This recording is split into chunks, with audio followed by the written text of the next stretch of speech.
I mean, for a start, right, for me, they opened the world up to me, right?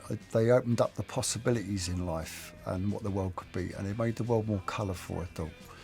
Even as a little kid, I thought that. But how they've informed me since then, I think they said, theirs benchmark is so high, isn't it? You see, and so probably all my life I've been trying to get to that that level, right? Which is, it's not possible. But that is still the benchmark I kind of use against a lot of my own work.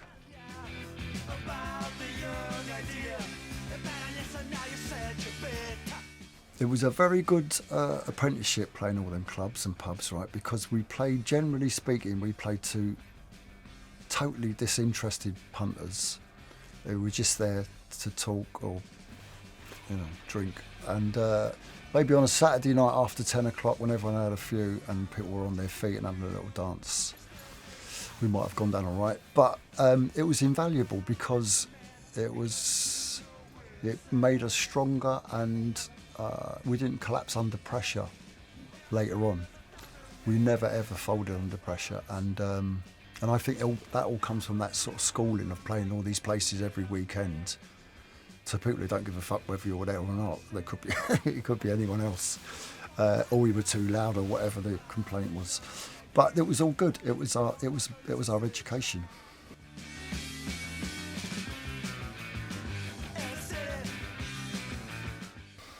We did the album in, I was going to say 10 days or something like that, but it was a very short space of time. So I can only remember in the city being part of the album session, if you see what I mean. But basically, it was just us playing whatever we were playing live at the time. It was just our live set, covers included, And all I remember about it really is a little small studio up in Stratford Place, the old Polydor building in Stratford Place, right in the West End, which I think Hendrix recorded there, and a lot of Polydor artists used to use it. Tiny little room, maybe the size of this room, But my abiding memory is they had a big lift shaft in the middle of the building. I remember us doing vocals in there, so we had this kind of big reverby sort of sound, which I don't know if it's apparent on the record or not, but I remember that us doing backing vocals or whatever in this lift shaft or in this space. But apart from that, I can't remember, because we were on tour, so we'd come back for a bit and do a bit of recording, then we'd go off on tour, and then we'd come back, and it was like that.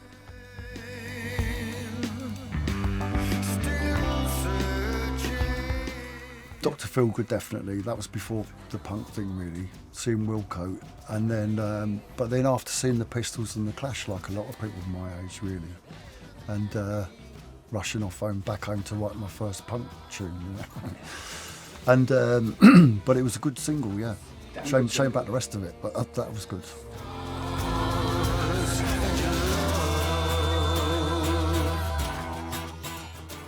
I don't do it in a lift shaft anymore, and it takes longer than 3 weeks. But otherwise, I don't know if too much else is different, because we still play live a lot of the time. Tracks are recorded live, and then we embellish on that. So I don't know if it's changed too much.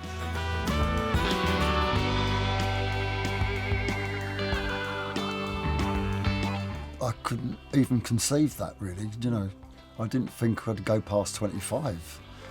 And I thought 25 years old was old, and but then you get to 25 and you realise it's 30, and then and that's how it goes. But I would have no conception, because I couldn't see myself as being this age regardless of music. I wouldn't have imagined I'd made it this far. No. So I was so sort of blinkered in those days, right? I'm just like, whatever I like, I'm just like this, and I didn't like anything else outside of what I was into. So I probably wouldn't have listened to it, do you know what I mean? It would just be an old geezer.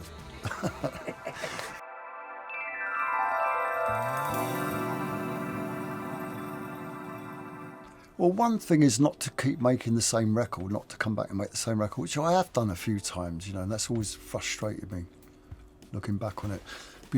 Go somewhere different with it, as much as that is possible to do after doing it so many years. But to try and do something different and to still try and surprise myself, you know, maybe not over the course of a whole album, but even if there's a couple of things on it, I think, oh, that's different, or that's new, or I haven't done that before, then that's probably the reason, really, not to keep making the same thing, you know.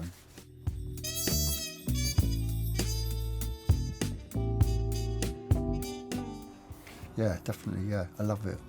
I love starting out in the morning, whenever time we start, with very little or nothing at all, and then watching it as the day goes on and into the evening, and all of a sudden by the end of the night you've got something, and even though if you're going to improve on it or whatever, but you still, it's like you don't even sort of remember how you got to that point. It kind of just seems like this sort of little journey that you've been on, but magic. You can't really, a bit of magic. Man, After all these years, it's still the same thrill, isn't it? Yeah.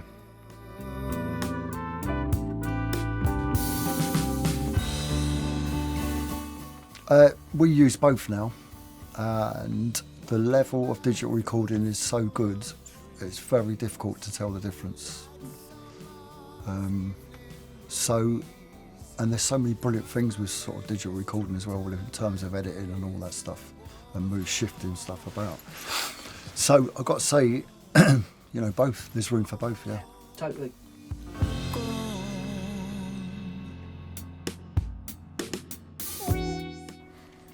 I would have thought so, man, because like you say, people were still trying to get that sound, you know, and have been for some time, you know, all the hip-hop records, all the originals, you know, original sort of stuff with all the samples are all from that time, weren't they? Late 60s, early 70s. I mean, that sound's just sick, innit? It's just, it is the sound, isn't it? Proper. Whether it's like on a rock and roll record or a pop record or a funk or soul, there was something in that sound, that warmth and the reverb and all that stuff, you know. Yeah. Very analogue sounding anyway. Walking back through the silver trees. Well, time for a start, because we're not watching the clock, and which doesn't make us lazy, actually, quite the opposite, it makes us work even more, I think. But that's a nice thing, to not have to be sweating about how long have we got, or are we going over budget and all that stuff. So that's definitely that is a definite plus in terms of experimenting and trying stuff, you know. And it just feels like for me and the band and everyone who works there, it's like our second home as well, you know. It's become like our little, like this shop, our little world. Nice.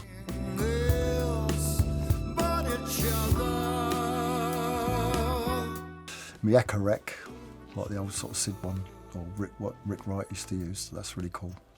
I like all the stuff in there, man. We've got some beautiful, I mean, our grand piano is amazing.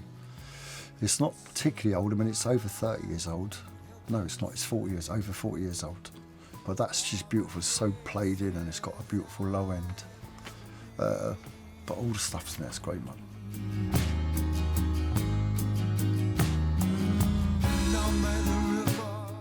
Leon Bailey I really love, that album's great. Zero Grace, he's coming out in Rovers, which would be brilliant, yeah. I love his stuff, man. And then there's a lot of, I say new, but they've been around a few years, but a lot of reggae singers I really like Samori I, he's got an album out called Strength, which is great. And Mortimer, I think he's great.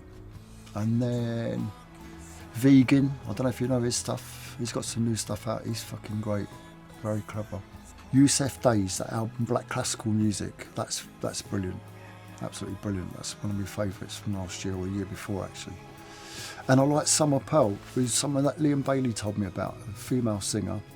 I don't know if she might be Jamaican, but she's fucking great, man.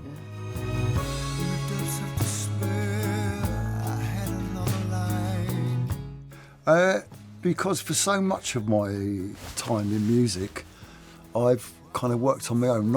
I don't mean in terms of like working with a band, but in terms of construction of a song or writing a song, I was always very, very, you know, kind of tight about that. This is my thing, and, you know, wouldn't want anyone else to sort of make it sway somewhere else or whatever. So I just think it's probably in my old age I've kind of let that go a bit, you know. I've kind of like, you've proved your point, right? I just enjoy yourself. And then, so I'm really open to playing with anyone, really. Do you know what I mean? It's just, I just love making music with other people.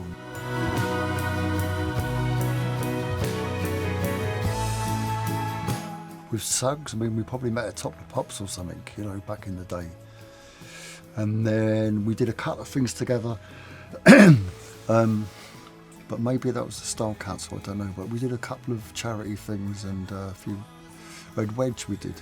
Some of the Red Wedge thing, right, in the mid-80s. So I know him from that. I was always a fan of theirs as well. I like their music and their lyrics. And we got reconnected outside, funnily enough, outside the Dublin Castle.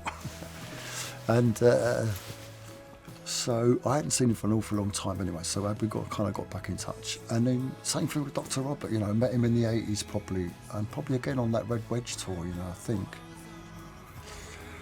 And then he moved away, he's been in Spain for a long time. And then I've just got back in contact with him more recently, I suppose. We did a few things together. Doesn't feel like 40 years, that's what it feels like. Doesn't feel like that at all. And we're all still doing pretty much the same thing.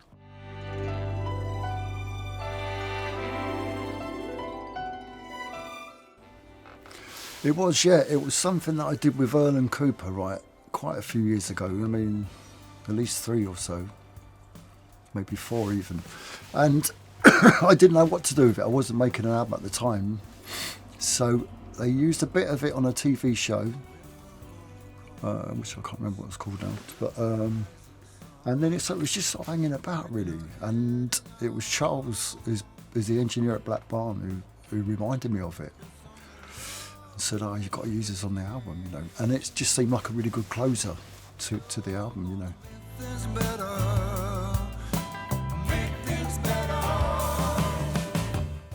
Well, because at one time I was going to make it a double album, right? So there was 20 songs that had been recorded, but I was going to carry on writing them and see where it went to, you know. But when I got to like 20, I tried to put them into an order to see if it could be a double album or we needed more songs, and I couldn't make it flow, you know. So that I just whittled it down to the 12, and the rest are coming out, but like in a different, like an EP and stuff like that.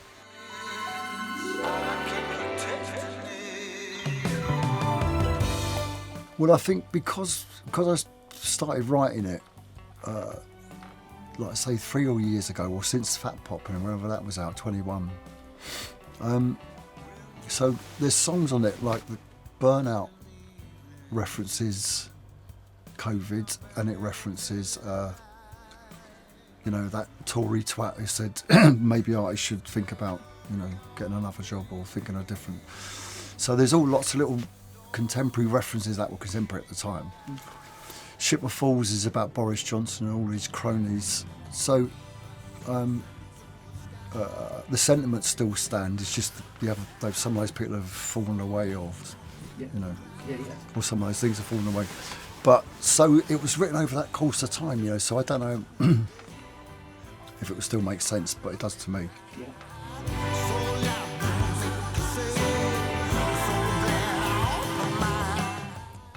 Because she always seems to get it, you know. She gets what I'm after, even though I give us, you know, very brief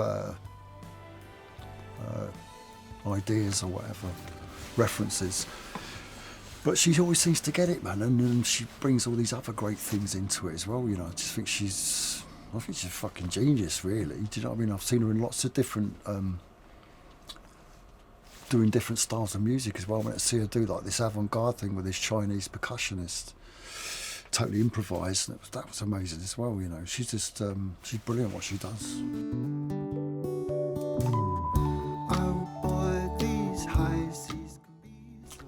Well, first off, right, my band, Steve Craddock, who's just an amazing musician and a brilliant guitarist as well. So my band are all on it. Ben Gordillia's playing drums and everything. Tom Hill's playing keys. Jacko Peak. Who have I left out? I play bass on quite a lot of the tracks, but Jake's on one track. Our new bass player, Jake Fletcher. And then Steve Pilgrim's singing and playing acoustic on a few tracks. So first and foremost them, you know, and then the guests are just beautiful icing on the cake, really, you know. I know I can't remember who's on it. That's it. Before the storm. Yeah, it comes from a set of lyrics that Suggs sent me one night, which I thought were great when I read it. It's like a poem. Well, it was a poem, not like one, it was a poem. And then, and I had this bit of music, and I just thought, oh, that would really fit, you know. So I put it to the music, you know, so it could work. And then Suggs said it was written by his mate, a mate of his called Chalky, right? Who I've not even met yet. I've spoke to, but I've not met. And Chalky had written this poem and sent it to Suggs, who had sent it to me. And then, so I got in touch with Chalky, said, look, can I use your lyrics, you know?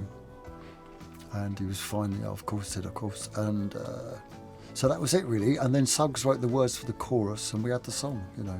As the storm takes flight, still no land. Well, it depends if I like them or not, really. You know, if that sort of helps. If I sort of think, well, I've got to hear these people's music night after night for 3 weeks. But if you like it, it sort of helps, you know. And so probably from that really, selfish, you know, think, oh, let's have them, right? I'd like to hear them. But I think that also comes from when we started out, with the Jam started out, right? And God bless the 60s, Bob, because you know I love them so much, all them, you know, they're the pioneers, right? But they were never very encouraging, maybe because the punk thing was so against that old guard. But they were never, in my experience, were never encouraging at all. No one ever said, come out on tour with us, or bigging us up, whatever it may be, anyway. But perhaps that was just of that time. But I always thought that's really weird, you know, because I think you've had your turn, and it's good to encourage other people who are next in line to have their turn, you know.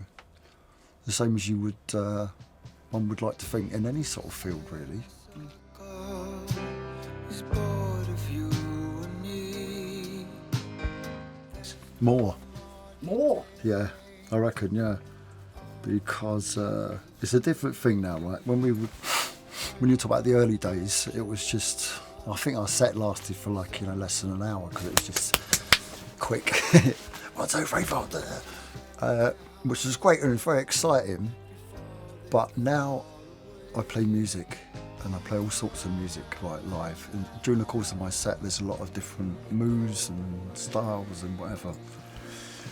And that's a challenge as well. So you have to be kind of trying to lose yourself in the music, but also be conscious of what we're doing here. So I kind of get more from it, I think.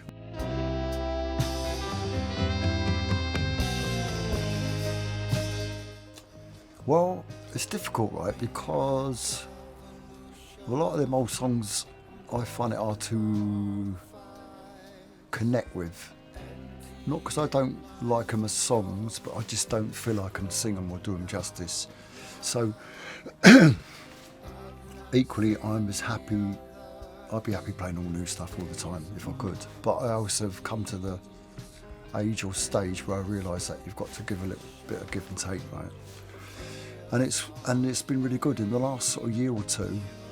I noticed on the last tour we were playing a lot of new stuff, a lot of new songs, not from this new record but from the other previous ones, and people seemed a bit more appreciative of it and listened and reacted, and then we throw in That's Entertainment or something, or whatever Style Council thing, you know, and I noticed over COVID, when we couldn't play, I was thinking, I really miss playing that song, or I miss playing Shout to the Top, or whatever it may be, right? So it kind of made me realise, you know, that it's good to play them some of them old songs, you know. And I like the reaction from people as well, because you just see how much those songs mean to people, and that's really beautiful.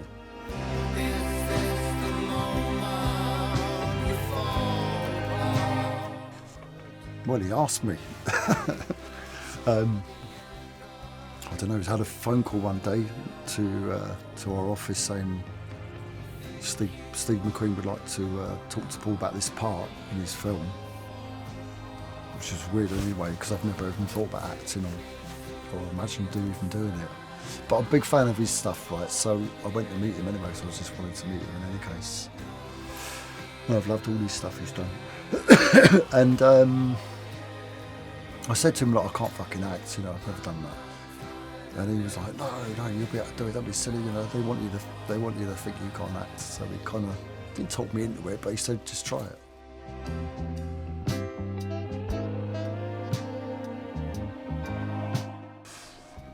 Well, for me, I'm going on tour next week, you know what I mean? That's as far as I'm looking ahead, really. And at my age, I just try and appreciate every day, man, and whatever I'm doing, you know. I don't really have I don't really look ahead too much. I just think what I'm doing next week, what's next tomorrow.